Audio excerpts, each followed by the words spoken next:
야고보가 이야기하는 이 야고보서에서 이야기하는 중요한 내용들을 오늘 한번 좀 정리를 해보고 넘어가는 시간들을 좀 가졌으면 좋겠습니다.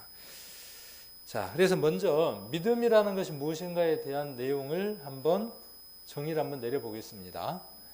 너무 작아서 안 보이죠? 인터넷에다 올려놓을게요. 정리를 이대로 해서 인터넷에서 볼 수 있도록 정리를 해서 올려놓겠습니다. 뭐 복잡한 내용은 아닙니다. 믿음이라고 하는 단어의 어원, 히브리어는 어떻고 헬라어는 어떻고 영어는 어떻고 한자는 어떻고 그렇게 한번 정리를 해본 겁니다. 복잡한 것 같지만 뭐 아무것도 아니에요. 믿음은 히브리어로 뭐라고 이야기한다고요? 히브리어로 아만이라고 이야기한다고요. 아만이라는 말하고 좀 비슷한 말이 뭐가 있을까요? 우리가 쓰는 말 가운데에 아만하고 암만 네. 아멘이라고 하는 말의 어원이 아만이라고 하는 어원이랍니다. 그래서 아만은 기초로 하다, 견고하다, 또 뭐 확실하다, 믿을만하다, 신뢰할 만하다 그런 뜻을 갖고 있는 것이 아만이라는 뜻입니다. 아만이라는 히브리어 단어의 뜻입니다.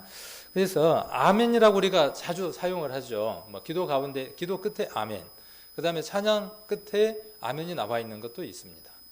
그리고 우리가 간증을 하거나 할 때 또는 간증을 들을 때 어느 성도의 간증이 내 마음 가운데에 동일한 마음으로 느껴지면 조용하게 아멘 합니다.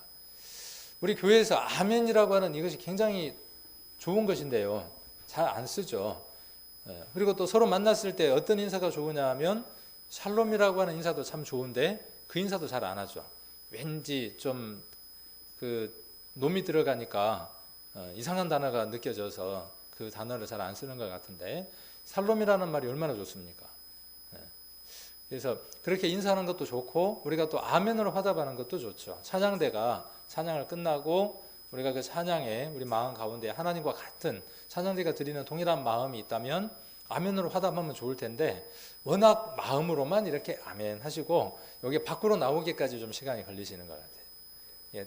누가 뭐라고 안 하니까요. 아무도 뭐라고 안 하니까 그냥 마음에서 아멘 하시고 싶으면 큰 소리로 아멘 하시면 더 은혜가 됩니다. 또 설교 가운데에도 잘 들으시고 또 마음에 맞으면 아멘이라고 화답하는 것도 참 중요할 것 같아요. 그건요, 졸지 않고 뭐 하고 있다는 뜻이죠? 잘 경청하고 있다는 뜻이죠. 그런데 아멘이라는 타이밍을 찾으려면 참 어려워요. 저도 이제 듣는 입장이 돼서 설교를 들어서 어떤 데는 정말 우리 집사님들이나 설교자가 하는 그 설교가 제 마음 가운데에 동일한 마음에 대해서 아멘 하고 싶은데요.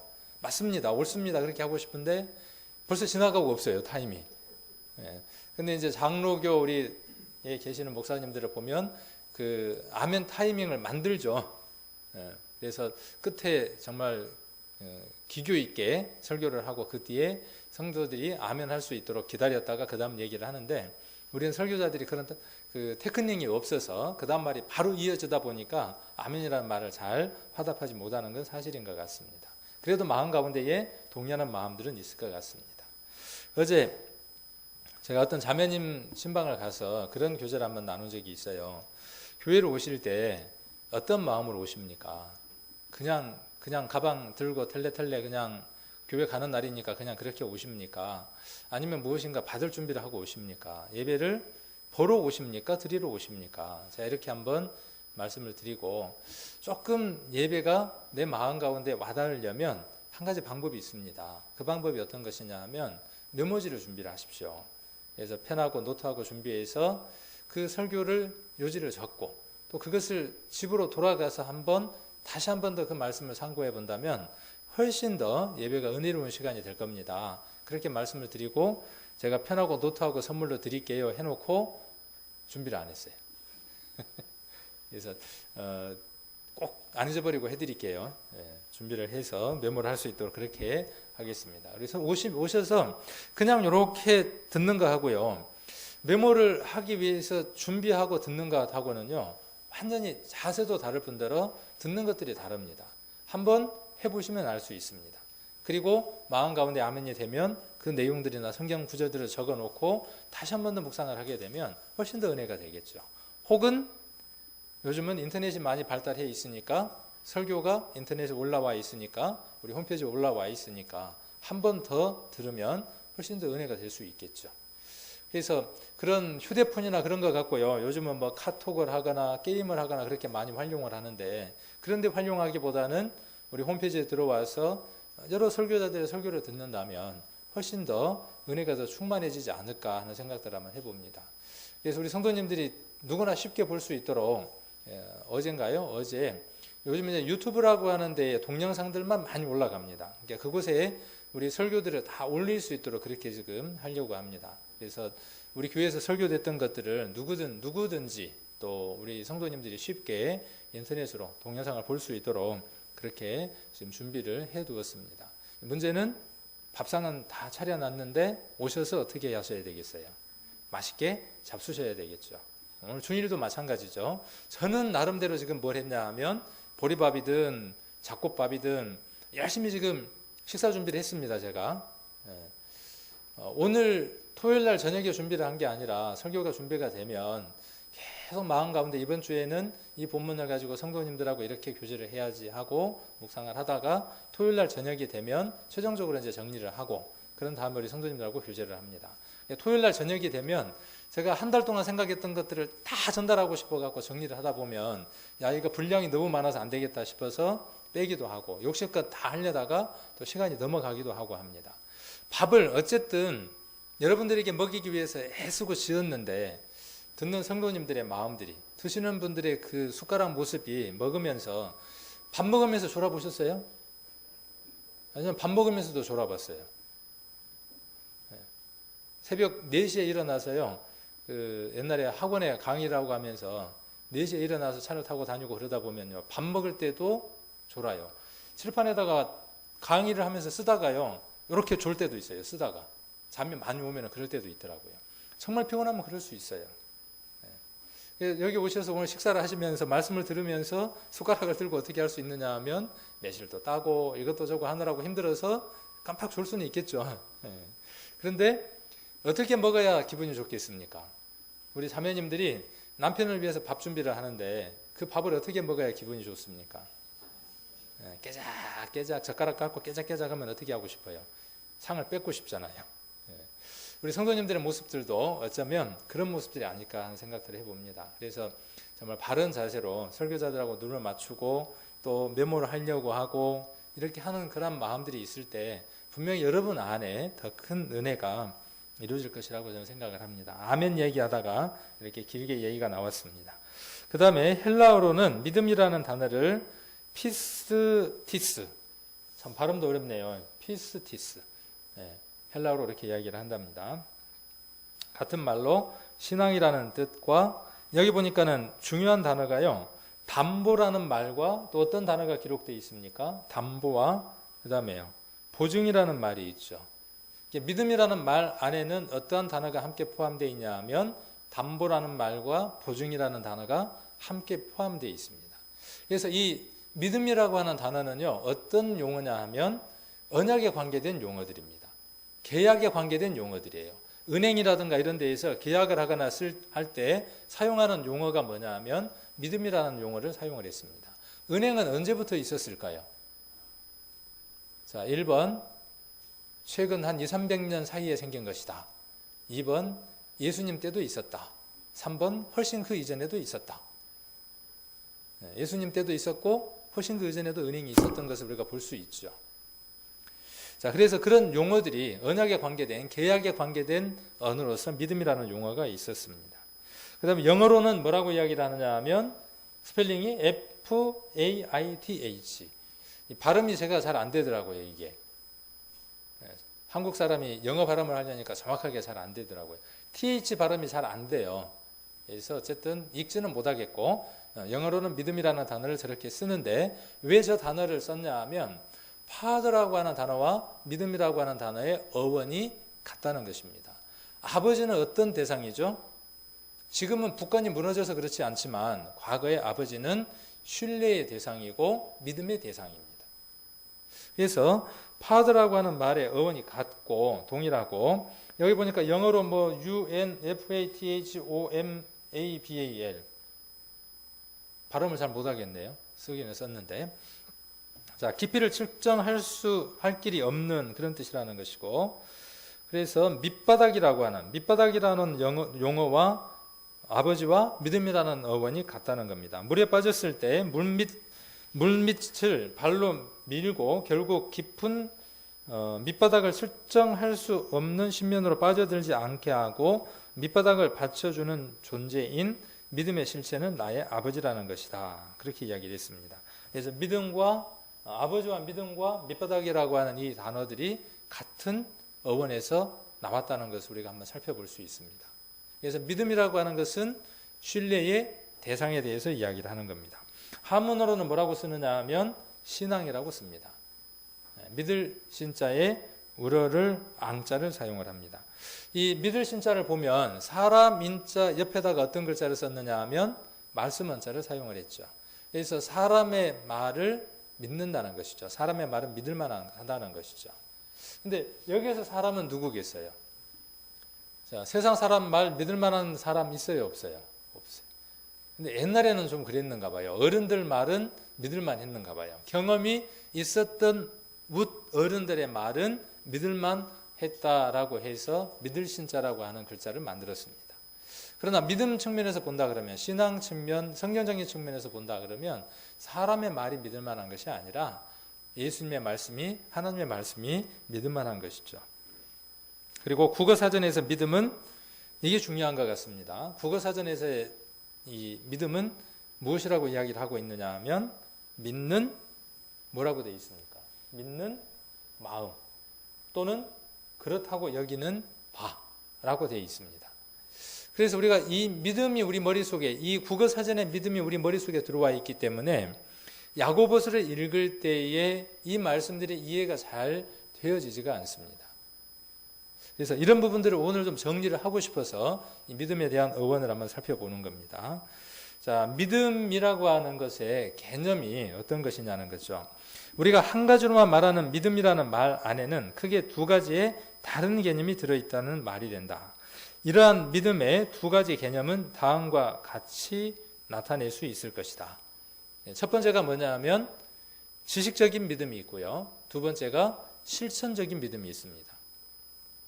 그러니까 우리가 보는 국어사전에는 어떤 것만 이야기를 하고 있죠? 우리가 보는 국어사전에는 믿는 마음이라고 하는 마음에 관계된 것만 우리가 이해하더라 그 말이에요.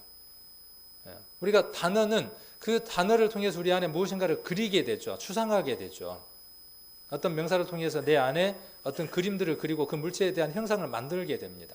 그래서 믿음이라고 하는 단어를 우리는 생각하면서 무엇으로만 생각하느냐 하면 믿음은 어디에 있는 것이라고 생각하죠? 그러므로 믿음은 어디에 있다고만 보는 거예요. 마음에만 있다고 생각을 하는 겁니다. 그것은 용어가 가진 특징 때문에 그렇습니다. 그러나 우리나라에서 주는 그 언어의 느낌만 그렇고 다른 나라에서의 믿음은 마음만 이야기하는 것이 아니다는 것이죠.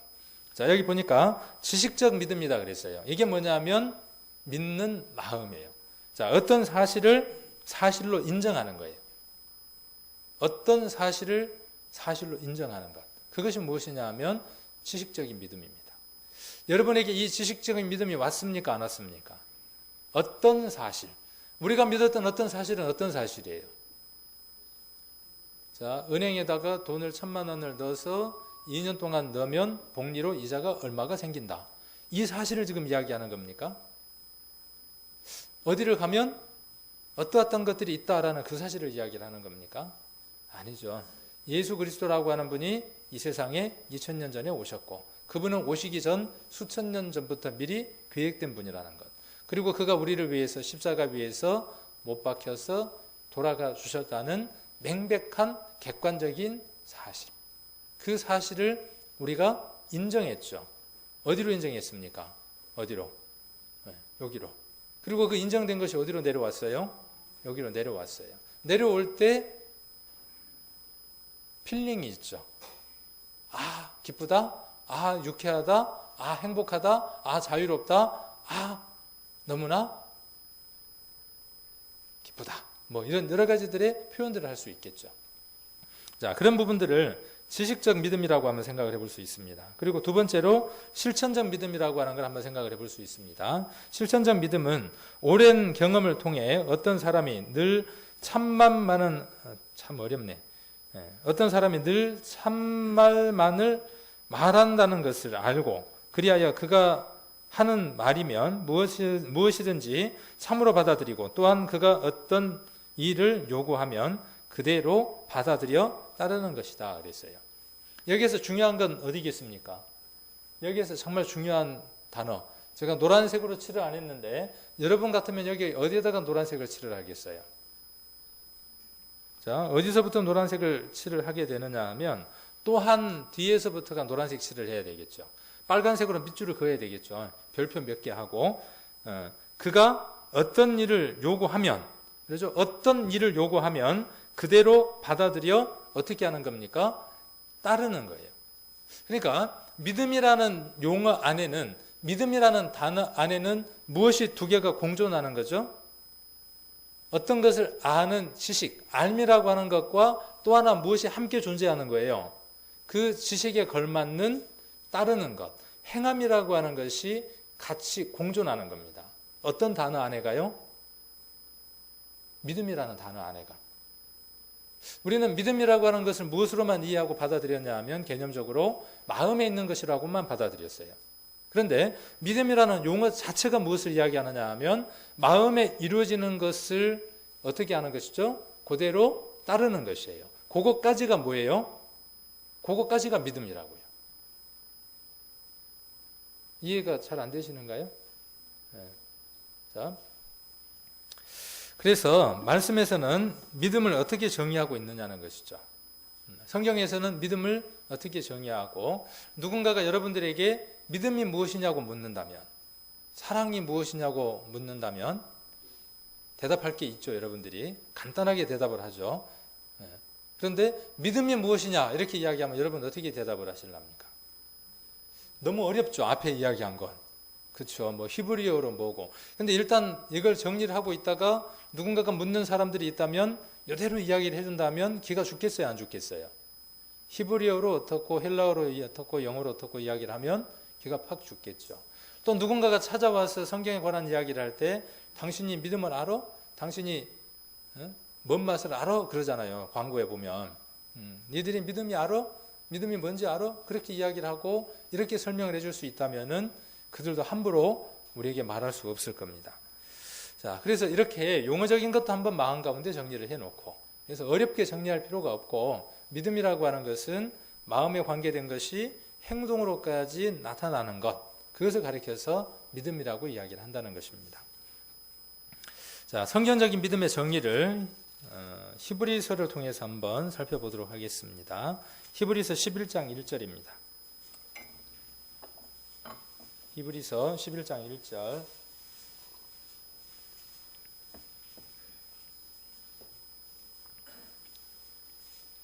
같이 한번 읽겠습니다. 히브리서 11장 1절. 자, 믿음은 바라는 것들의 실상이요 보지 못하는 것들의 증거니. 1절까지만 읽었습니다.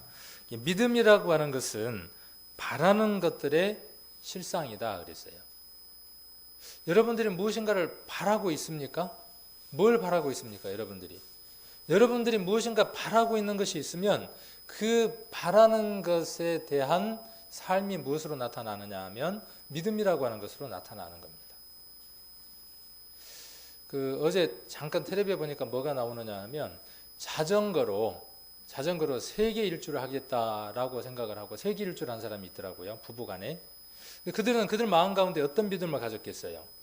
여러분들은 자전거로 세계 일주를 할 수 있다고 생각합니까? 안 합니까? 내가 내 아내와 함께 자전거를 타고 세계 일주를 할 수 있어 라고 믿는다면, 그것이 자기가 바라는 것이다면, 그렇죠? 그렇게 한번 정의를 내려볼 수 있죠. 그렇다면 무엇이 나타난다는 거예요? 여기 나와 있는 대로 무엇이 나타난다는 거죠? 실상이 나타난다는 거예요. 믿음의 결과가 나온다는 거예요. 그래서 자전거를 사서 그 사람들은 28개국을 돌아다녔더라고요. 보니까 애도 없는 것 같아요. 일평생 목적이 뭐냐 하면 하루에 8시간씩 자전거를 타고 한 달에 120만 원 내지 160만 원씩을 내고 이만큼 나올 때까지 핵핵 하고 돌아다니는 거예요. 온 세계를. 왜 그렇게 돌아다닙니까? 그들이 지금 보이고 있는 그 모습이 뭐예요? 자전거를 타고 전 세계를 돌아다니는 그 모습이 뭡니까? 그 사람들이 바라는 모든 것들에 대한 실상이에요. 형체들이에요. 자, 그러면 우리 성도님들이 어떤 것을 바라고 있습니까? 여러분들이 바라고 있는 것이 영원한 하나님 나라에 대한 소망을 갖고 있죠. 그러면 여러분들의 삶의 모습에서 무엇이 나와야 맞겠어요? 지금 야고보서가 이야기하고자 하는 내용이 그 내용을 이야기를 하고자 하는 겁니다. 우리의 마음 가운데에서 믿어진 것이 있으면 그 믿어진 것에 대한 무엇이 나와야 하는 것이죠? 결과가 나와야 되는 거예요. 이건 예수님이 늘 말씀하셨던 거예요. 무엇을 보아서 무엇을 안다? 나무를 보고 열매를 알아요? 열매를 보고 나무를 알아요? 나무를 봐도 열매를 알지만 열매를 보면 뭘 알 수 있냐 하면 그 나무를 알 수 있는 거예요. 믿음이라는 건 그러니까 마음 안에 간직되어 있는 그것이 믿음이 아니라 그 믿음이 어떻게 되어져 있는 거예요? 밖으로 표출되어져서 실상으로. 여기에 보니까 현대인 성경에는 뭐라고 되어 있냐 하면 믿음은 우리가 바라는 것들에 대한 실물이다 그랬어요. 그리고 또 무엇이다 그랬어요? 보이지 않는 것들에 대한 증거예요. 우리가 보이지 않는 것들을 믿고 있죠. 세상 사람들이 보이지 않는 영원한 하나님 나라가 있다 하는 증거를 누구를 통해서 봐야 된다는 것이죠? 그 실물이 누구라는 거예요? 우리고 우리가 증거물이다 그 말이에요. 그게 지금 히브리서 11장 1절이 이야기하고자 하는 요지입니다. 자, 그리고 아까 믿음이라는 용어 안에 어떤 용어가 포함되어 있다고 아까 말씀을 드렸죠? 보증이라는 말과 담보라는 말이 함께 포함되어 있다 그랬죠. 자, 그래서 바라는 것들에 대한 실물, 보증이다 그랬어요. 구약 성경에 보증을 잘 준비해서 위급한 상황에서 그 위급함을 모면했던 한 여인이 있죠. 그 여인이 무엇인가를 준비를 했죠. 자기는 무엇을 하고 싶었냐 하면 대를 잇고 싶었어요. 근데 시아버지가 어떻게 하느냐 하면 첫 아들하고 결혼을 했는데 아들이 죽고 둘째 아들하고 결혼을 하려고 했는데 그가 싫어해서 그 아들도 죽고 그 다음에 셋째 아들을 장가를 보내야 되겠는데 시아버지가 장가를 안 보내주는 거예요. 옛날 구약시대에는 형사시수라고 하는 법이 있어서 형이 죽으면 동생이 아내를 취하고 그 아내가 동생하고 동침을 해서 자녀를 낳으면 그 자녀는 누구의 아들로 입적이 되느냐 하면 형의 아들로 입적이 되는 법이 있었어요. 그걸 해야 되겠는데 그렇게 해서 대를 이어야 되겠는데 우리도 지금 어떻게 해야 되겠어요? 대를 좀 이어야 될 거 아니에요. 그런데 대를 이을 수 없도록 사단은 계속 뭘 하느냐 하면 장애물로 우리를 막고 있죠. 그래서 이 다말이라고 하는 여자가 이 유다라고 하는 시아버지와 무엇을 결국 결심을 하느냐 하면 대를 이을 결심을 합니다. 그리고 창녀처럼 꾸며서 유다하고 잠을 자고 자녀를 갖죠. 그 당시는 그렇게 음란한 일을 행하면 어떻게 됩니까? 돌에 맞아 죽어야만 하죠. 그 죽음으로부터 피할 수 있는 방법을 하나 준비를 했죠. 그 여인에게 있어서 믿음은 무엇이에요? 대를 잇는 것이에요. 그런데 그 대를 이은 대가는 무엇이냐 하면 자기가 죽음으로 취해야 되는 대가예요. 거기에서 자기가 삶을 살 수 있는 방법, 그 방법은 오로지 무엇밖에 없느냐 하면 자기와 동침한 자가 자기 시아버지라고 하는 그 보증물이 필요했습니다. 그래서 그 보증물로 무엇을 취했느냐 하면 기억나십니까? 오래된 일이지만 세 가지였죠. 몇 가지? 세 가지 뭐였어요? 도장, 끈, 지팡이 이렇게 세 개를 요구를 했죠. 죽음 앞에 섰을 때에 이 세 가지 것을 내어놓고 이게 누구 것이냐 그렇게 이야기를 합니다. 자, 욥기를 한번 찾아보겠습니다. 욥기 17장입니다.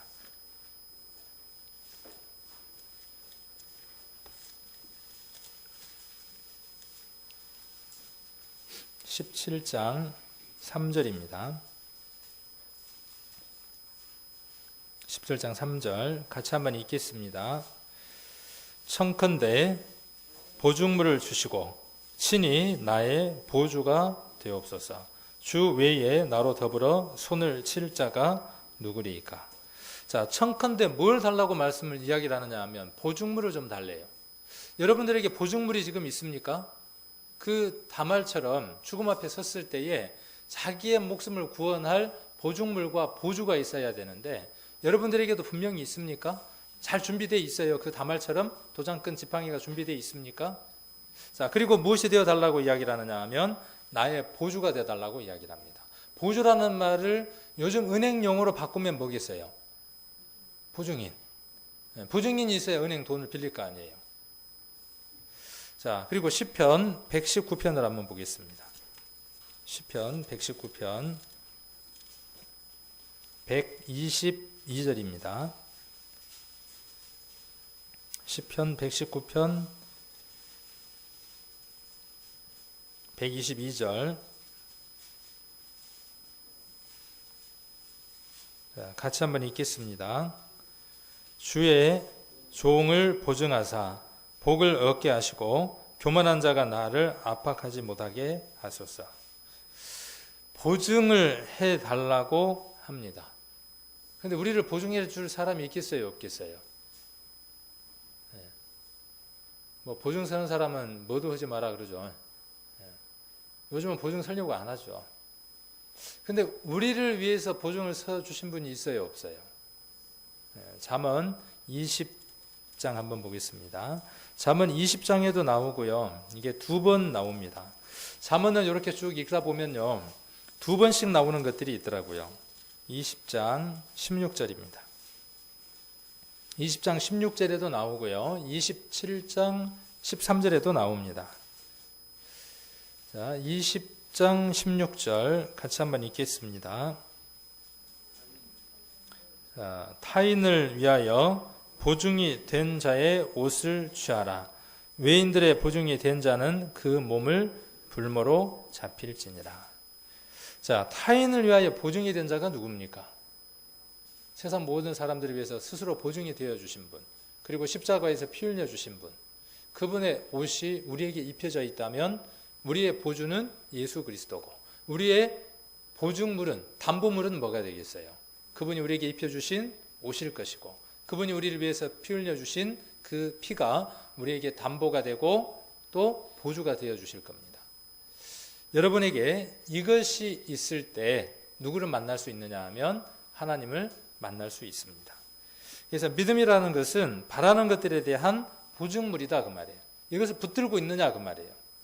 영원한 하나님 나라에 대한 소망이 내게 확실한 물증으로 만져질 수 있는 것으로 내게 잡혀져 있냐는 겁니다.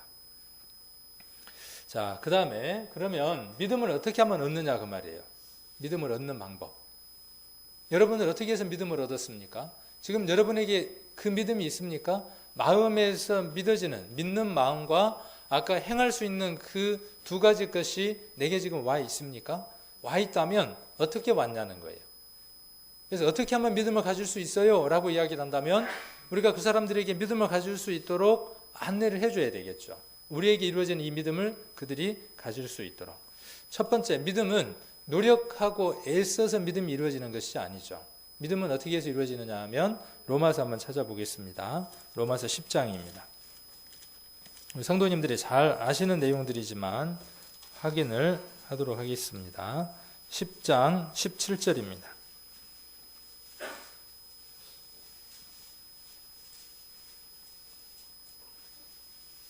10장 17절, 로마서 10장 17절 같이 읽겠습니다.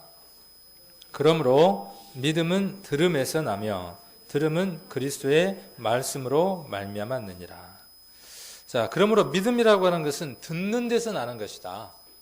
귀를 열어서 말씀을 들으면 믿음이 생기는 것이다. 그런데 무엇을 듣느냐는 거예요. 무엇을 듣느냐 하는 것이냐면 그리스도의 말씀을 듣는 것이라고 이야기를 하고 있습니다. 자, 그 다음 9절 한번 보겠습니다. 9절 10절 같이 한번 읽겠습니다. 내가 만일 내 입으로 예수를 주로 시인하며 또 하나님께서 그를 죽은 자 가운데에서 살리신 것을 내 마음에 믿으면 구원을 얻으리니 사람이 마음으로 믿어 의에 이르고 입으로 시인하여 구원에 이르느니라. 아멘. 자, 9절에 나와 있는 구원과 10절에 나와 있는 구원은 무엇일까요? 같은 구원일까요? 다른 구원일까요? 단어가 같으니까 같은 구원이다. 단어가 틀리니까 틀린 구원이다.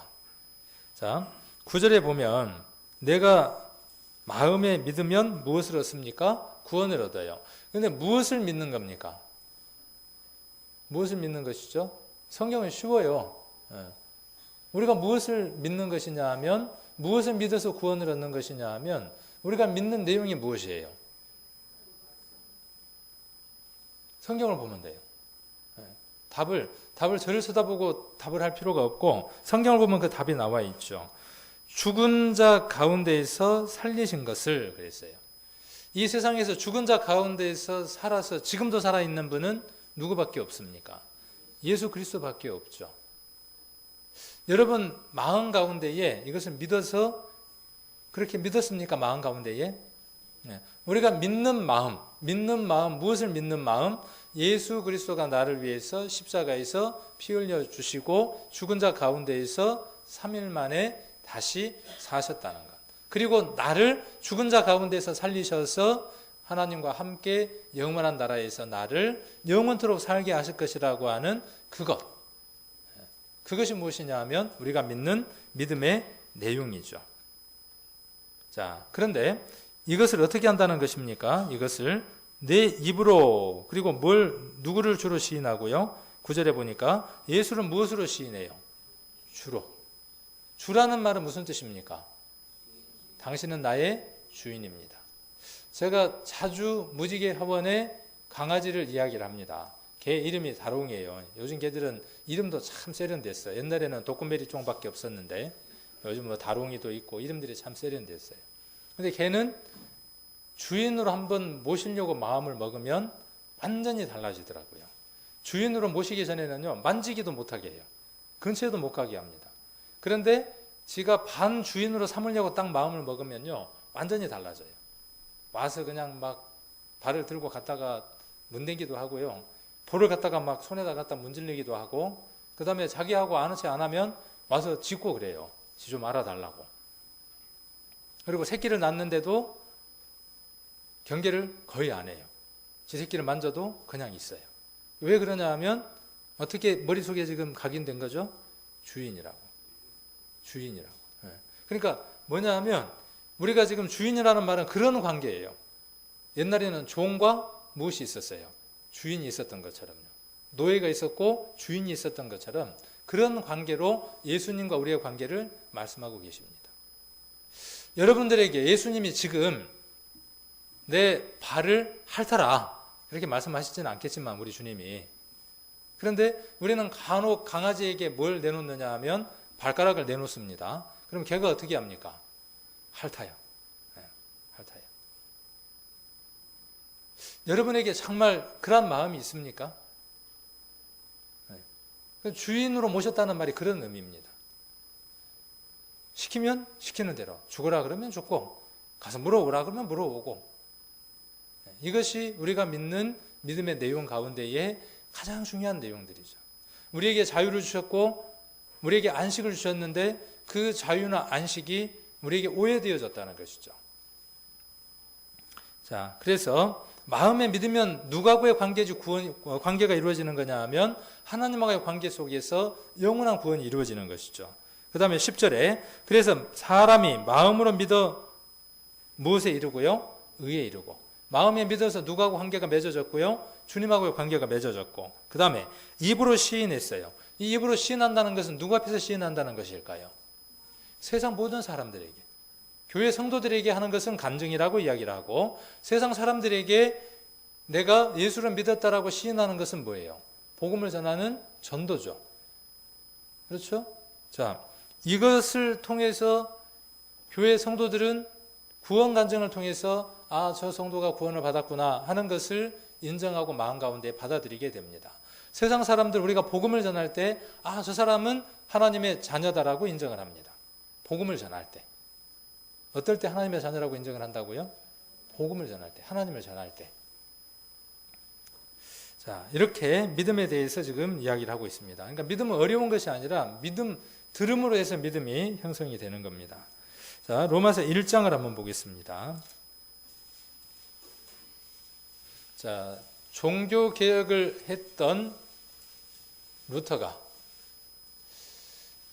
자기의 의로, 자기의 열심으로 하나님께 도달해 보려고 교회의 계단을 무릎을 꿇고 올라가다가, 그랬죠? 무릎을 꿇고 그 계단을 쭉 올라가야만 자기의 삶이 변화가 되어지고 깨끗해져서 하나님의 의에 이룰 것이라고 생각하고 그렇게 열심히 계단을 올라갔지만 결국은 자기가 의롭게 될 수 없다는 것을 알게 되고, 하박국 2장 4절에 나와 있는 말씀을 통해서 무엇을 깨닫느냐 하면, 그렇구나, 믿는 마음이 생겼을 때, 우리가 지금까지 보았던, 우리가 믿고 있는 그 믿음, 우리가 알고 있는 그 사실이 내 마음 가운데 이루어지고 그 사실을 위해서 내가 나머지 생애를 살아드리는 그 삶을 살 때 하나님이 기뻐하시는 것이구나 하는 것을 알고 어떻게 했어요? 알고 무릎을 꿇고 올라가다가 어떻게 했습니까? 무릎을 탈탈 털고 내려왔죠. 그리고 뭘 했습니까? 카톨릭에다가 반박문을 써서 알렸죠. 그리고 종교개혁을 했습니다. 카톨릭이 잘못됐다는 것을 많은 사람들에게 알렸죠. 그 내용입니다. 로마서 1장 17절입니다. 17절, 16절부터 한번 보겠습니다. 16절부터. 내가 복음을 부끄러워하지 아니하노니. 우리가 이번에 세월호 사건이 있다 보니까요, 구원이라는 얘기가 많이 나오고 그들이 구원파라고 하는 이름으로 세상 사람들에게 손가락질을 당하니까 무엇까지도 우리가 부끄러워하느냐 하면 우리가 갖고 있는 이 복음과 우리가 갖고 있는 이 영원한 구원에 대해서 부끄러워서 숨기고자 하는 마음들을 갖더라고요.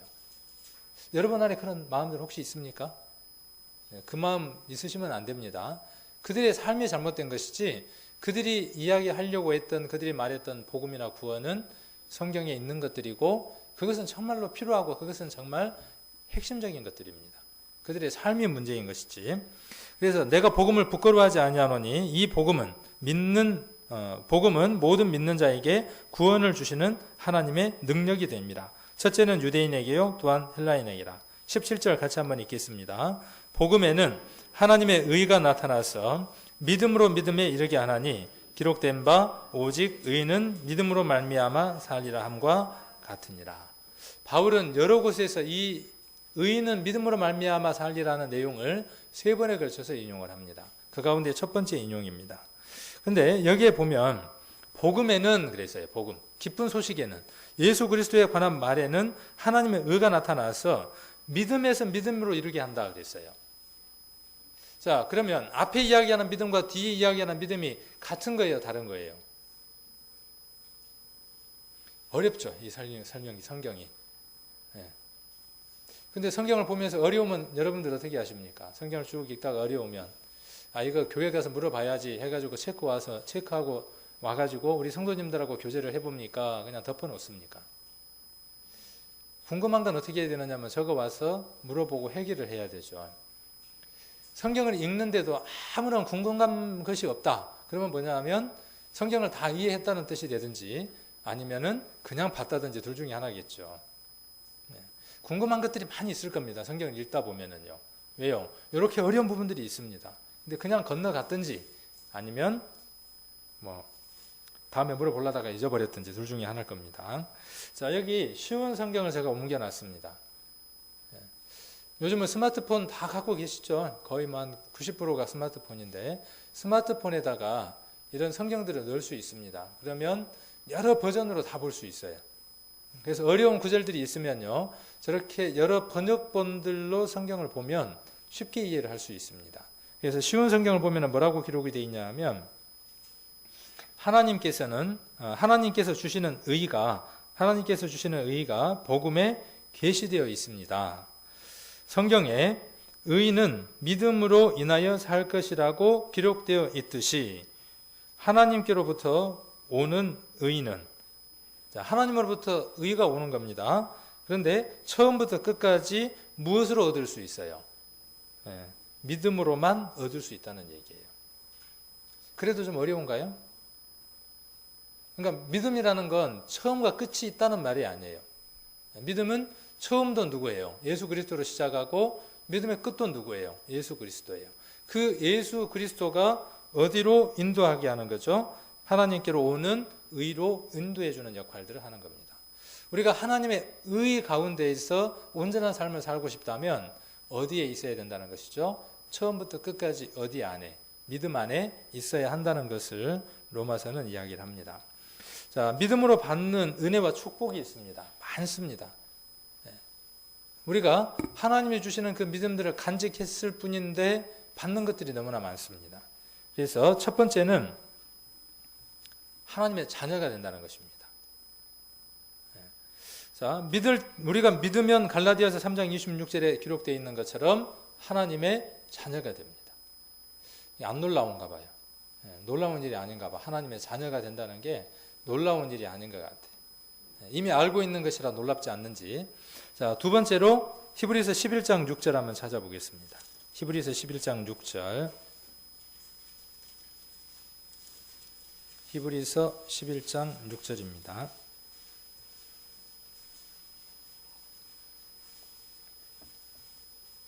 같이 한번 읽겠습니다. 자, 믿음이 없이는 기쁘시게 못하나니 하나님께 나아가는 자는 반드시 그가 계신 것과 또한 그가 자기를 찾는 자들에게 상 주시는 이심을 믿어야 할지니라. 그러니까 믿음이라는 건 첫 번째로 하나님을 기쁘게 하는 것이다 라고 소개를 하고 있죠. 야, 우리가 뭘 해서 하나님을 기쁘게 해드릴 겁니까? 춤을 춰서 하나님을 기쁘게 해드릴 겁니까? 노래를 불러서 하나님을 기쁘게 해드릴 겁니까? 유치원 다니는 애들은 유치원에 갔다 온 뒤에 유치원에서 배운 걸 부모 앞에서 하면 부모가 기뻐하죠. 그것처럼 우리 영의 하나님을 가장 기쁘게 해드릴 수 있는 방법은 다른 것이 아니라 믿음이라는 것이 하나님을 기쁘게 해드리는 첫 번째 조건이다. 그래서 그 믿음을 갖기 위해서 가장 첫 번째 조건이 뭐냐 하면 하나님이 계시다는 것을 알아야 한다. 그러므로 우리 교회만큼 확실한 믿음을 형성시켜주는 교회가 없습니다. 왜요? 하나님이 살아계신다는 것에 대해서 모든 교회들이 구렁이가 담 넘어가는 것처럼 적당히 넘어갑니다. 우리 교회는 그것이 되어져 있지 않으면 기초가 잘못된 것으로 알고 그것을 가장 중요하게 생각을 합니다. 그게 되어져 있으면 언젠가 그가 죄를 깨닫고 하나님의 은혜의 말씀을 통해서 믿음을 가질 수 있게 되기 때문에 그렇습니다. 그래서 하나님께 나아가는 자는 반드시 그가 계신 것이 있다는 걸 알아야 돼요. 그것이 구원의 첫걸음이고, 그 다음에 또 하나 여기 보니까 하나님이 뭘 주신다고 기록되어 있습니까? 뭘 주신다고요? 상 안 받고 싶습니까? 학교 다닐 때 공부 잘하는 애들의 특징, 어떤 특징이 있을까요? 1등 하고 싶으라 그래요. 걔들은 2등을 하면요, 집에 가서 잠을 못 자는 애들이에요. 1등만 해보신 분들은 알잖아요. 여러분들 다 아시죠? 1등만 해보셔서 2등 할 때 느낌을 아시잖아요. 3등 할 때 느낌도 알고. 그리고 상장을 하나 딱 받아들었을 때 그 느낌은 아시는 분만 알죠. 하나씩은 다 받아보셨을 것 같아요. 뭐 개근상이든 뭐든 그 상을 받았을 때 그 느낌은 정말 좋죠. 하나님 우리에게 그 상을 준비를 하신다는 겁니다. 그 다음에 믿음으로 말미암아 우리가 어떤 선물을 또 받느냐, 어떤 축복을 받느냐 하면 영혼의 구원을 받았고 또 구원을 선물로 받았습니다. 자, 그 다음에 믿음의 역할입니다. 믿음이 어떤 역할을 하느냐는 것입니다. 히브리서 찾았으니까 12장 2절 한번 보겠습니다. 히브리서 12장 2절 같이 한번 읽겠습니다. 12장 2절입니다. 같이 읽겠습니다. 믿음의 주요 또 온전케 하시는 이이신 예수를 바라보자. 저는 그 앞에 있는 즐거움을 위하여 십자가를 참으사 부끄러움을 개의치 아니하시더니 하나님 보좌 우편에 앉으셨느니라. 자, 믿음을 어떻게 하는 것인가, 그 믿음을 어떻게 활용하는 것인가에 대해서 여기 잘 설명이 되어 있습니다. 믿음의 주인이 누구라고요? 믿음의 주인이 누굽니까? 예수님. 그 다음에 믿음을 온전케 해주시는 분도 누구예요? 예수님. 그러니까 내가 왜 믿음이 이렇게 약하지? 그 말은 누구를 지금 주인으로 모신 거예요? 내가 왜 믿음이 이렇게 약해졌지? 내가 왜 이렇게 믿음이 없지? 이건 지금 누구를 주인으로 모신 거예요? 답을 이야기해 드렸잖아요. 내가. 주인이 누구예요? 내가요. 내가. 그런데 바뀌어야죠. 주어가 뭘로 바뀌어야 돼요? 예수님이. 예수님이 우리 믿음의 주인이고 예수님이 우리를 온전케 하시는 겁니다. 그것이 무엇이냐 하면 우리에게 있어야 할 믿음이에요. 자, 그 다음에 믿음의 능력을 한번 보겠습니다. 요한 1서 5장 4절입니다. 여기에 적혀 있다고 100% 다 맞는 게 아닙니다. 요한 1서 5장 4절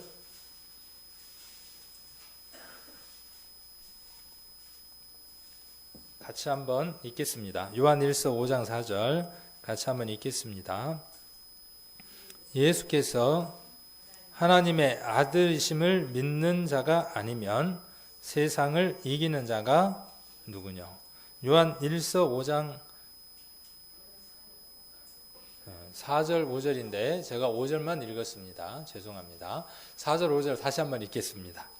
대저 하나님께로 난 자마다 세상을 이기느니라. 세상을 이김은 이것이니 우리의 믿음이니라. 예수께서 하나님의 아들이심을 믿는 자가 아니면 세상을 이기는 자가 누구냐?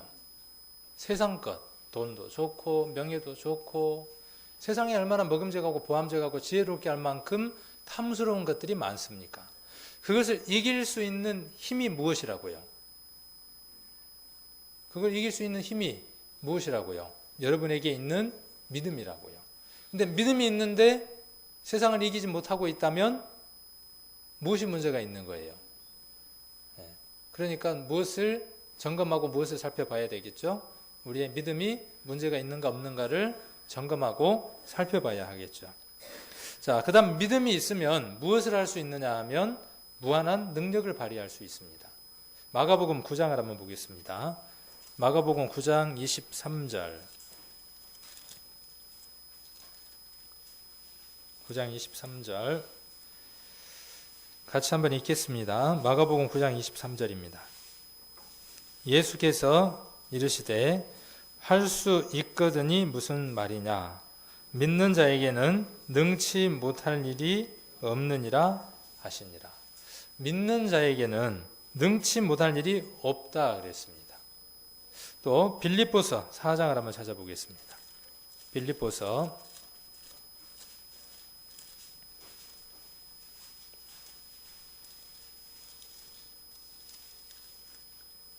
4장 13절입니다.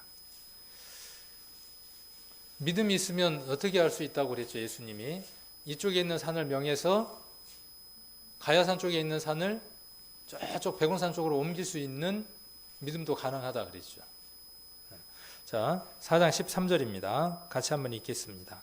내게 능력 주시는 자 안에서 내가 모든 것을 할 수 있느니라.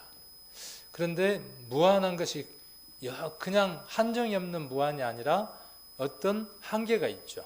여기 조건이 있습니다. 어떤 조건이 있습니까? 내게 능력 주시는 자 안에서라고 하는 조건이 있습니다. 그래서 누구를 의지하면요, 내게 모든 능력을 주시는 그분을 의지하면 못할 일이 없습니다.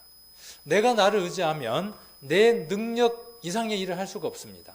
내 능력이 오라면, 나를 의지하면 오라는 것밖에 능력을 나타낼 수가 없습니다. 근데 예수님은 어떤 분입니까? 예수님은 그 능력의 수치가 얼마예요? 무한대죠. 그 무한대인 예수님을 내가 의지하면 나는 5보다도 더 큰 수치의 능력을 나타낼 수 있는 것이죠.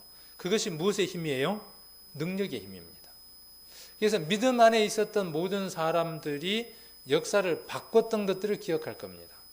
역사 안에 큰 일을 했던 사람들이, 누구를 믿었던 사람들이 많으냐 하면 예수님을 믿었던 것들은 그들의 능력 이상의 일을 할 수 있었던 것은요, 예수님을 의지하고 예수님으로부터 오는 힘을 공급받았기 때문에 그렇습니다. 여러분들도 마찬가지입니다. 여러분들이 할 수 없는 것들이 있어요. 여러분 능력 밖의 것들이 있습니다. 내게 오는 많은 것들이 내 능력으로는 해결할 수 없는 것들이 많습니다. 내가 나를 마음대로 할 수 있어요, 없어요? 내 마음대로 안 됩니다. 그러나 내 마음과 나를 움직일 수 있는 그분이 누구라는 것이냐 하면 주님이라는 것이죠. 이것이 우리가 믿는 믿음의 능력입니다. 그 다음 마지막으로 믿음의 목적입니다. 믿음은 어떤 목적으로 우리에게 주어졌냐는 것이죠. 구원의 목적과 마찬가지로 믿음의 목적도 어디에 초점이 있느냐 하면 영원한 생명을 얻게 하는 데에 구원의 목적이 있습니다. 자, 야고보서로 돌아가서 2장으로 한번 돌아가 보겠습니다. 2장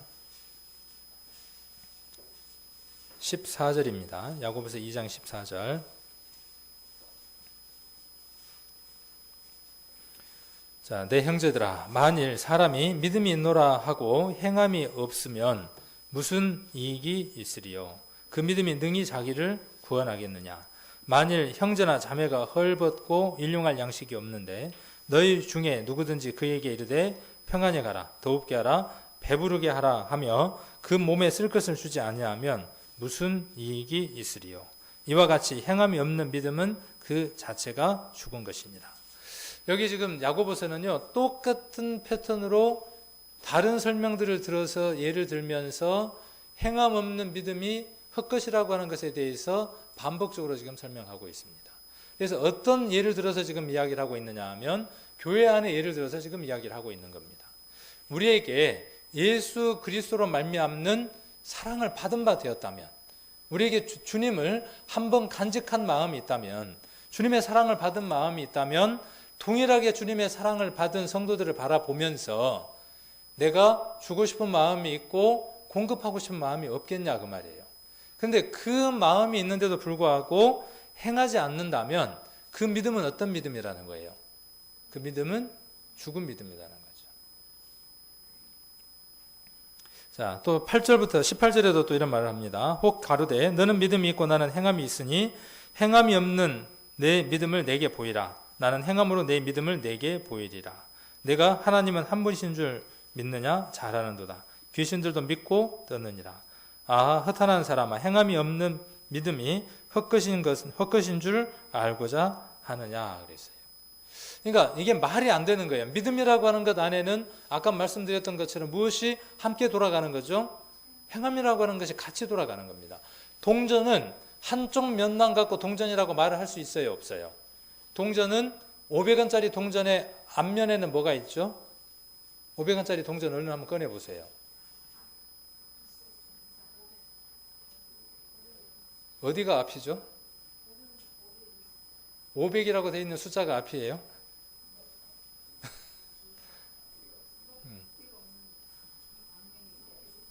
자, 어쨌든 하여튼 500이라고 적힌 게 있고 또 뭐가 있냐 하면 반대쪽으로 돌리면 학이 그려져 있죠. 네, 그게 500원짜리예요. 우리의 믿음이라고 하는 것도 그 500원의 동전과도 같은 거예요. 그래서 어느 한 면만 갖고 동전이라고 말할 수 없는 것처럼 우리의 믿음이라고 하는 것도 마음에 그것이 있다.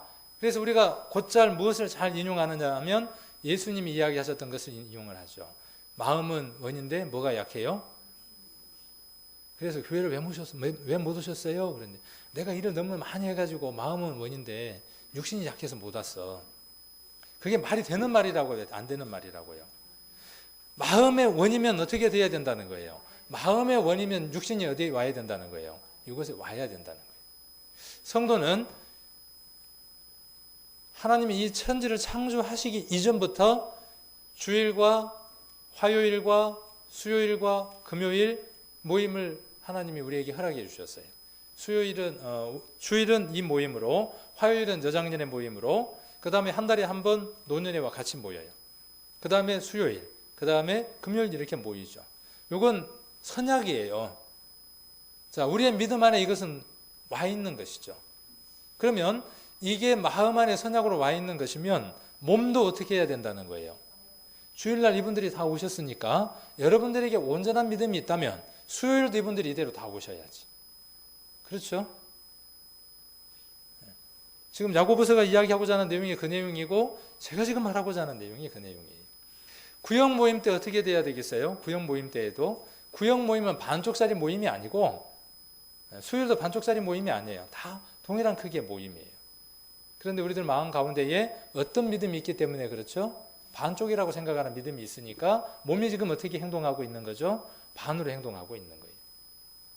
이 마음이 들을 기회가 있어서 마음 가운데 들어서 믿음으로 온 사람은 이번 수요일부터 이 자리에 오실 것이라고 저는 믿습니다. 이럴 때 아멘 하고 행동으로 옮기시면 그 믿음이 한 단계 업그레이드 된 겁니다. 타이밍이 참 어렵죠. 이럴 때 아멘 해야 돼요. 자, 맞아요. 올라고 마음을 먹어야 와지는 거예요. 안 올라고 하면 몸이 그렇게 안 와지는 겁니다. 자, 그래서 오늘 여기 보면은 무엇을 말씀하고 계시느냐 하면 3번에 걸쳐서 어떤 얘기를 하느냐 하면 행함이 없는 믿음은 어떤 믿음이라고 이야기를 하느냐 하면 죽은 것이라고 이야기를 합니다.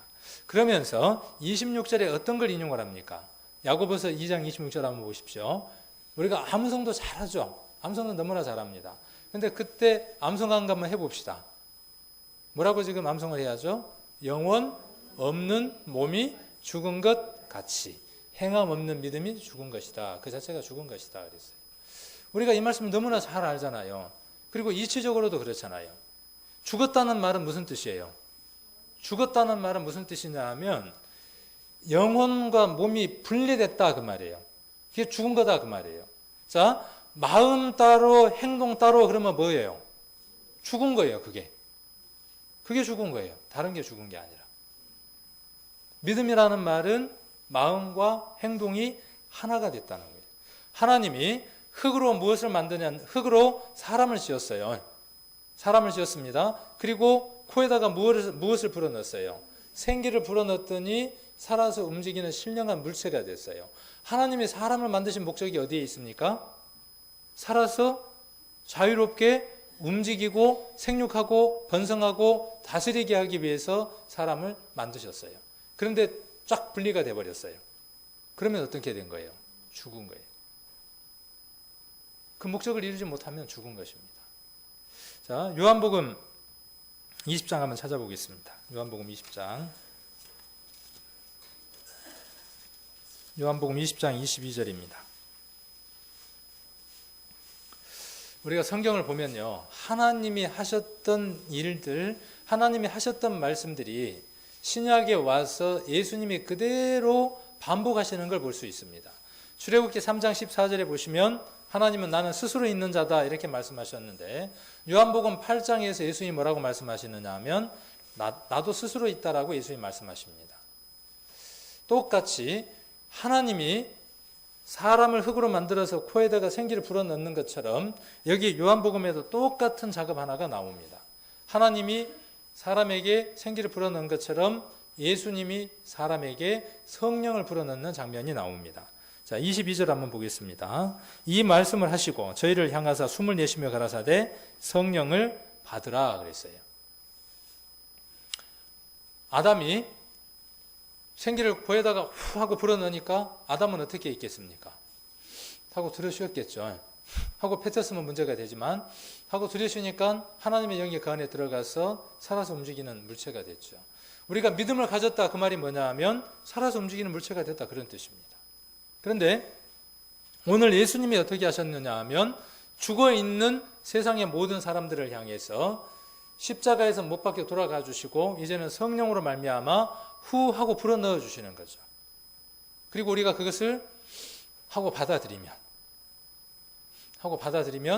우리가 무엇이 되느냐 하면 그의 성전이 되는 것이죠. 그의 성전이 되어졌을 때에 우리에게 맡겨진 책무가 있죠. 자, 우리가 구원을 받는다 할 때, 믿음을 얻는다고 할 때 그게 행위가 포함되어 있어야 안 돼 있어요. 자, 믿음 안에 행위가 포함되어 있다 안 돼 있다. 자, 1번 돼 있다, 2번 안 돼 있다. 자, 믿음은 행위로 얻는 것은 아닙니다. 그러나 그 믿음이 우리에게 이루어지기 위해서 우리가 행해야 하는 행위가 있어요. 그 행위가 구원을 얻는 조건이 되지는 않지만 우리가 행해야 할 것들이 있어요. 그래서 사도행전 3장 18절에 보시면 뭐라고 기록되어 있느냐 하면 회개하고 돌이켜 뭘 받으라 그랬어요? 죄 없이 함을 받으라 그랬어요. 회개는 어디에서 일어나는 작용이에요? 어떤 사실을 깨닫고 마음에서 일어나는 작용이에요. 믿음으로 일어나는 작용이에요. 돌이킨다는 것은 어디에서 일어나는 작용이에요? 행동이에요. 그래서 우리가 사단으로부터 등을 돌리고 하나님께로 향하는 그 행위가 없으면요, 그 구원은 구원이 아니라는 사실입니다. 마음에서 주님을 향한 그 마음이 생김과 동시에 우리의 행동이 누구를 향해서 등을 돌려야 하느냐 하면 세상을 향해서, 주님을 향해서 등을 돌리지 않았다면 그건 믿음이 아닙니다. 그건 구원이 아니에요. 그리고 구원을 받았다는 말은 지금도 내가 구원 가운데 있다는 것은 그것이 유지되고 있다는 뜻입니다. 하나님을 향하고 있지 않는데 내게 믿음이 있다. 이것은 올바른 믿음이 아닙니다. 자, 그래서 후하고 불어내서 우리를 어떻게 해주셨느냐 하면 성령을 주셨어요. 목적이 어디에 있을까요? 우리에게 성령을 주신 목적. 여기 마지막에 기록되어 있는 것처럼 목적은 어디에 있느냐 하면 창조에 동참시키는 것이고 사랑의 짝을 찾기 위한 것입니다. 전도집회가 이제 22일 남았네요. 지금 애가 탑니까? 지금 애가 타고 마음이 복잡하고 시간이 아까운 분이 누굴 것 같아요? 제일 시간이 아깝고 애가 타고 초조하고 하는 분이 누굴 것 같아요? 윤영경 집사님요? 윤영경 집사님은 애 타고 속 끓일 필요가 없을 것 같아요. 처음 전도집회 준비할 때는 제가 많이 그랬거든요. 근데 지금은 제가 알고 있는 것, 믿음 안에서 이루어진 것, 기도하는 가운데 하면 되니까. 그런데 초조하고 그 다음에 안달이 나고 시간이 부족한 사람이 누가 돼야 맞습니까? 윤 집사님이 돼야 되는 게 아니라 누가 돼야 맞아요? 우리가 돼야 돼요. 우리가. 그 전에 제가 전도집회 할 때는 여러분들이라고 이야기를 했지만 오늘은 제가 뭐라고 이야기하느냐 하면 저와 여러분이에요. 저도 이제 복음을 전하는 전도자 입장으로서 이제 서 있는 거죠. 이제 전도집회를 하는 강사는 윤 집사님이고 저도 애가 타 죽겠어요. 그래서 저는 이제 어떤 마음을 한번 가져보느냐 하면 우리 성도님들 가정 가운데에 아직 교회를 나오시지 않는 분들이 있으면 그들을 한번 찾아가서 좀 나오게 해봐야 되겠다. 그런 마음을 갖고 기도하고 지금 준비를 해보고 있습니다. 각각 우리 성도님들 마음 가운데 누군가를 생각하고 초조하게 애가 타면서 지금 복음을 전하고 있는 사람들이 있을 겁니다. 그것이 여러분들이 가장 소중한 것이라고 바라고 있는 것입니다. 이럴 때 아멘 해야죠. 맞습니까? 여러분들이 가장 소중한 것이 그것이라고 생각하잖아요. 그러면 실체, 나타난 모습은 무엇이 나타나야 되겠어요? 그것이 여러분들에게 믿음이라면, 그것이 여러분 마음 가운데 바라는 것이라면 여러분은 어떻게 해야 되겠어요? 전화기를 들어야 되고 그 다음에 부침개 하나를 해서 가야 되고 전도지를 들고 만나야 되겠죠. 자, 그게 무엇이라고요? 그게 야고보서가 이야기하고자 하는 온전한 믿음이라고요. 그 믿음을 하나님이 기뻐하신다고요. 그런데 분리되어 있으면 뭐라고요? 그 믿음은 죽은 믿음이라고요. 혹 여러분들이 마음 가운데에 복음을 전해야 한다는 마음의 부담감이 있음에도 불구하고 움직이지 않고 있다면 여러분들의 그 믿음은 현재 죽어 있는 것입니다. 죽어 있는 그 믿음을 하나님은 기뻐하시지 않는다는 사실입니다. 하나님을 기쁘게 해드리기 위해서는 그 마음에 바라는 바대로 한번 움직여 보십시오. 능력이 나타나고 나타나지 않고서는 누구의 것이냐 하면 우리 하나님의 것입니다. 한번 하나님을 의지하시고 시간이 적다면 적고 많다면 많습니다. 한번 복음을 전하는 우리 귀한 성도님들 되시기를 원합니다.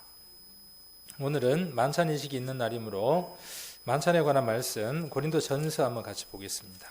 고린도전서 11장입니다.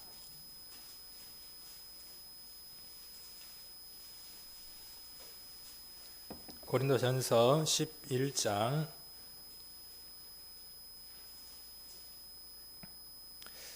26절부터 한번 보겠습니다. 26절부터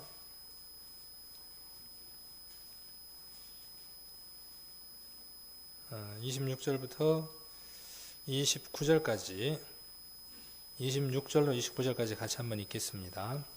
너희가 이 떡을 먹으며 이 잔을 마실 때마다 주의 죽으심을 오실 때까지 전하는 것이니라. 그러므로 누구든지 주의 떡이나 잔을 합당치 않게 먹고 마시는 자는 주의 몸과 피를 범하는 자가 있느니라. 사람이 자기를 살피고 그 후에야 이 떡을 먹고 이 잔을 마실지니 주의 몸을 분별치 못하고 먹고 마시는 자는 자기의 죄를 먹고 마시는 것이니라. 아멘. 혹시 이 말씀 우리가 이렇게 오해할 수도 있습니다. 어떻게 오해할 수도 있느냐 하면 내가 지금까지 주님 뜻대로 잘 살지를 못했으니까 오늘 만찬 예식에는 내가 참여할 자격이 없다. 그래서 나는 양심적으로 이 떡과 포도주를 띠지 않겠다라고 생각하시고 떡과 포도주를 띠지 않는 분들이 혹 계시더라고요. 그것은 우리가 만찬 예식을 향하는 취지와 어긋나는 것입니다. 떡과 포도주를 띠므로 해서 우리가 다시 한 번 더 주님의 그 죽으심과 부활하심을 기억하고 내가 그 삶에 동참하는 삶이 되겠다고 하는 주님의 능력을 덧입고자 하는 것이지 내가 지금까지 살아온 것을 내가 스스로 정지하기 위한 것이 아닙니다. 또한 나는 앞으로 착하게 성실하게 의롭게 살 자신이 없으니까 떡과 포도주를 띠지 못하겠다. 그것도 마찬가지로 누구를 의지하는 것이냐 하면 자기를 의지하는 것이죠. 그러니까 떡과 포도주를 띠는 것은 나는 능력이 없고 나는 부족한 자고 나는 반복될 수밖에 없지만 주님이 나를 구원하시고 나를 능력 가운데에서 성결한 삶을 살게 해주실 것입니다 라고 믿고 의지하고 떡과 포도주를 띠는 것이 이 만찬의 기본 취지일 겁니다. 그리고 하나 꼭 돌아봐야 할 게 있습니다. 여기 돌아봐야 할 게 무엇이겠습니까? 자, 오늘 여러분들이 정말 돌아봐야 할 게 뭐겠어요? 내가 정결하게 살지 못했습니다. 교회를 부지런히 못 나왔습니다. 하나님 앞에 드릴 것들을 제대로 못 드렸습니다. 뭐 이런저런 것들을 하나님 앞에 돌아보실랍니까? 정말 돌아봐야 될 게 뭐겠습니까? 오늘 초점은 어디에 있느냐 하면 26절에 기록되어 있는 것처럼 주의 죽으심을 오실 때까지 전하는 겁니다. 이것을 돌아보자는 것이죠. 다른 걸 돌아보는 게 아니라. 우리가 가장 큰 죄가 있다면, 가장 나태한 것이 있다면 이 복음을 전하지 않는 것이 가장 큰 죄일 것이고 이것을 전하는 데에 태만한 것이 하나님 앞에 가장 큰 게으름일 것입니다. 이것을 돌아보자는 것입니다. 다른 걸 돌아보자는 것이 아니라. 그래서 우리 성도님들 지나간 삶들 또 지금까지의 것들을 한번 돌아보시고 여러분 마음 가운데에 예수님을 구주로 모셨다면요. 복음을 전하고 싶은 그 마음들이 여러분 안에 분명히 있을 겁니다. 만일 이 마음이 없다면 여러분들은 버려진 자들입니다. 화인 맞은 마음이거나 버려진 자일 가능성이 많습니다. 여러분 마음 가운데 그 믿음이 없거들랑 그 믿음이 회복되기를 하나님 앞에 간절히 원하고 회복되어야 할 겁니다. 오늘 떡과 포도주를 띠시면서 그 떡이 나를 위해서 찢겨주신 주님의 몸이라는 것을 다시 한 번 더 기억하고 내가 구원받은 것은 이것을 전하는 삶으로 내게 남겨져 있다는 것을 다시 한 번 기억하고 포도주 잔을 들 때에도 예수님께서 6시간 동안 피 흘렸던 그 피를 기억하시고 그 피가 나를 위해서 흘려주신 것이고 또한 구원받지 못한 저 세상 사람들 나의 가족들을 위해서 흘려진 것이라는 것을 마음 가운데 확인하고 내가 복음을 전하는 삶을 살겠습니다라고 또 그런 용기를 제게 주십시오라고 그렇게 기도하고 떡과 포도주를 떼시고 떡과 포도주를 떼시면 분명히 여러분에게 행할 수 있는 믿음을 분명히 주실 겁니다. 그 믿음대로 한 주간 또 전도집회 전까지 힘있게 복음을 전하는 우리 귀한 성도님들 되시기를 원합니다. 기도드리고 만찬예식 행하도록 하겠습니다.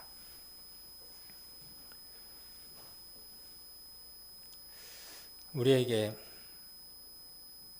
복음을 믿게 하기 위해 십자가 위에서 피 흘려 주셨던 그 은혜에 감사를 돌려드립니다. 우리들 머릿속에 십자가에 못 박혔던 그 사실이 진정으로 그러하다는 것을 마음 가운데에 인정하고 또 그것을 받아들이고 아멘으로 화답했던 적이 있습니다.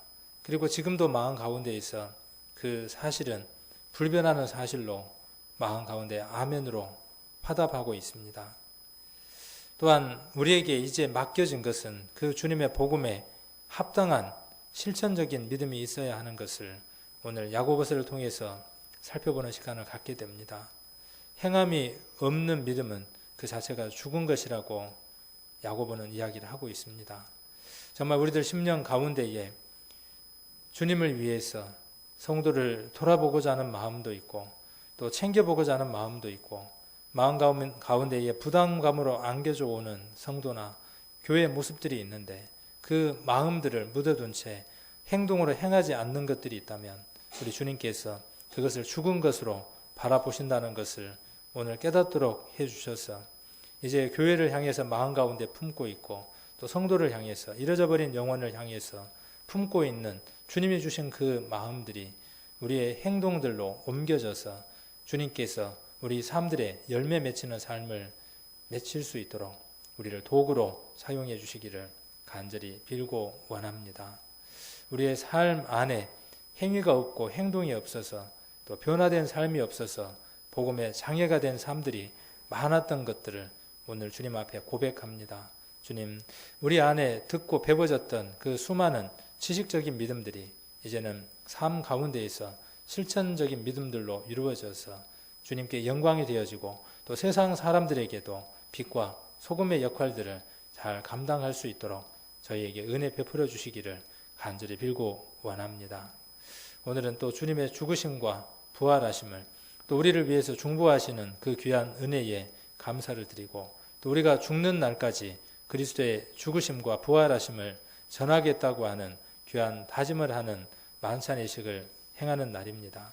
떡을 뗄 때에 심령 안에 주님의 몸에 찢겨지심을 기억할 수 있도록 인도해 주시고 잔을 들 때에 주님께서 나를 위해서 피 흘려 주셨던 것을 마음 가운데 기억하고 여전히 주님이 오늘도 우리를 위해서 몸과 피를 우리에게 주시고 있다는 사실을 마음 가운데 확증할 수 있도록 귀한 은혜를 베풀어 주시기를 간절히 빌고 원합니다.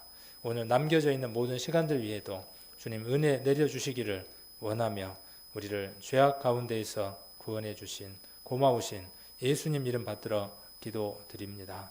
아멘.